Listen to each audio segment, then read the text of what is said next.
नमस्कार, मैं हूं रंजीत रार। आप लोग देख रहे हैं जनगढ़ की आवाज़। कलेक्ट्रेट परिसर में ये शिक्षक पहुंचे हुए हैं और इनकी क्या मांगे हैं इसके बारे में एक शिक्षिका विस्तार से आप लोगों को आगे बताएंगे। आप लोग सुने। हमारी मांगे पूरी हो, चाहे जो मजबूरी हो, अभी तो ये अंगड़ाई है, आगे और लड़ाई है, अभी तो ये अंगड़ाई है, आगे और लड़ाई है। मैं सावित्री, प्रधानाध्यापिका कंपोजिट विद्यालय रस्तीपुर नगर क्षेत्र।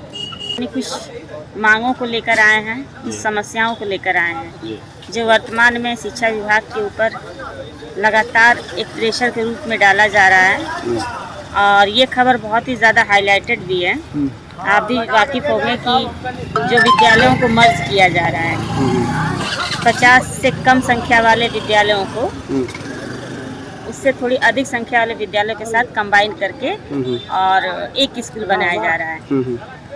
हम लोग इसी चीज़ का विरोध कर रहे हैं क्योंकि ये छात्रों के हित में नहीं है। सबको पता है कि हमारे बच्चे बहुत ही ग्रामीण तबके से और बहुत निम्न तबके से आते हैं, जिनको बहुत मेहनत और मशक्क़त से हम अपने विद्यालय पे बुलाते हैं। अगर उनके विद्यालयों की दूरी 3 से 4 किलोमीटर हो जा रही है तो उनका घर से निकलना दूभर हो जाएगा। माँ कटिया करने चली जाती है, एक बच्चा जो है 10 बच्चों को संभाल रहा है।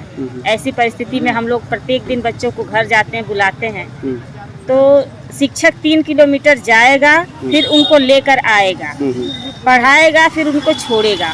रास्ते की तमाम दिक्कतें हैं, ट्रैफिक है, रोड है, सभी विद्यालय सही तरीके से नहीं मर्ज किए जा रहे हैं और इतनी असुविधाएं हैं और इसी का विरोध करने हम लोग उपस्थित हुए हैं कि ये जो नीति सरकार की चल रही है विद्यालयों को मर्ज करने की, इसको तत्काल प्रभाव से रोका जाए और छात्रों के हित में सोचा जाए।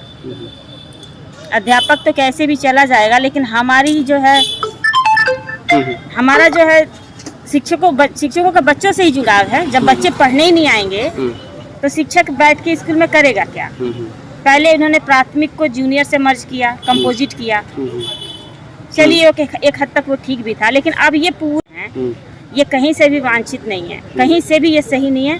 बस इसी का विरोध करने हम अपनी कुछ मांगों को लेकर यहाँ उपस्थित हुए हैं। माननीय हमारे मुख्यमंत्री जी बैठे हैं जो कि हमारी समस्याओं को बहुत बेहतरीन तरीके से सुनते हैं और उसका समाधान भी करते हैं और बहुत उम्मीद से हम अपनी सामने चुनाव है विधानसभा का 27 में, क्या इसके पहले आप लोग ऐसा बात करें तो क्या इसका असर पड़ेगा चुनाव बहुत ज़्यादा असर पड़ेगा। क्यों नहीं असर पड़ेगा। हमारी आधी आबादी गाँव में बसती है। ग्रामीण से हमारे जो भी नेता ऊपर पहुँचते हैं वो नीचे से ही उठ के जाते हैं। हमारे सारे वोट बैंक ग्रामीण से संबंधित हैं। चुनाव के समय हमारे प्राथमिक विद्यालय उपयोग में लाए जाते हैं। हम ये कह रहे हैं कि जब आप 50 से 10 विद्यालय करने जाएंगे तो आपके कर्मचारी कहाँ बैठ के वोटिंग कराएंगे, कहाँ बैठ के वो लोग चुनाव कराएंगे। वहाँ के जो वोटर्स हैं 5 किलोमीटर दूरी पे कैसे जाएंगे। सरकार कह रही है कि नहीं हम विद्यालयों को ओपन रखेंगे, तो किस बेस पे आप ओपन रखेंगे उस विद्यालय को जब वहाँ टीचर और बच्चे ही नहीं रहेंगे। क्या मात्र आंगनबाड़ी के 5 बच्चों से वो विद्यालय चलेगा। आप कह रहे हैं बाल वाटिका चलाएंगे, बाल वाटिका में आपकी कितनी संख्या रहेगी, कितनी आंगनबाड़ी हैं जो उसको चला पाएंगी और उसको सुसज्जित और अच्छे तरीके से रख रखाव हो पाएगा उस विद्यालय का। एक टीचर जहां अपने विद्यालय में 50 बच्चे भी मुश्किल से एकत्र कर रहा है तो वो बहुत मशक्कत से एकत्र कर रहा है। आधार की आपकी बाध्यता हो गई है कि आधार कार्ड होना अनिवार्य है। प्राइवेट में भी आपने आधार लागू कर दिया। चलिए सरकारी विद्यालयों में तो आधार दिया जा रहा है, समझ में आता है, उसमें आप सुविधाएं दे रहे हैं। उसी चीज़ को आप प्राइवेट में लागू कर रहे हैं। टिपिकल तो आप खुद व्यवस्थाओं को करते जा रहे हैं और फिर उसको आप एक तरीके से मर्ज करके उसको और ही टिपिकल करने जा रहे हैं।